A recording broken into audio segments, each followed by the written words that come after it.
Abraham, originally Abram, is the first of the three biblical patriarchs. His story, told in chapters 11 through 25 of the book of Genesis, plays a prominent role as an example of faith in Judaism, Christianity, and Islam.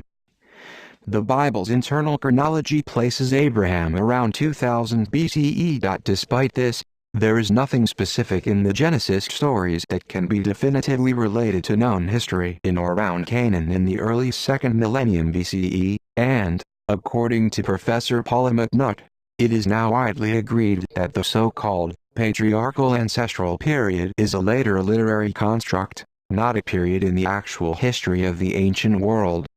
The majority of scholars believe that the Pentateuch was composed in the Persian period, roughly 520–320 BCE, as a result of tensions between the Jewish landowners who had stayed in Judah during the Babylonian captivity and claimed Abraham as the father, through whom they traced their right to the land, and the returning, priestly, exiles who based their claim to dominance on Moses and the Exodus tradition.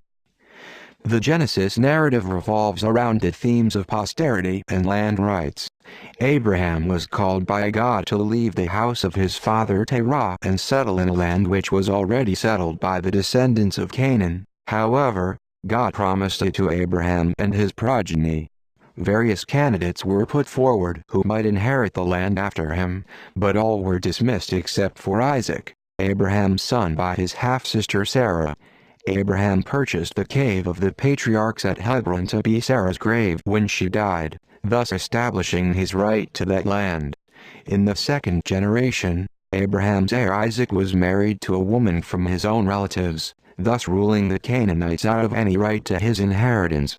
Abraham later married Keturah and had 6 more sons, but on his death, when he was buried beside Sarah, it was Isaac who received all Abraham's goods, while the other sons received only gifts.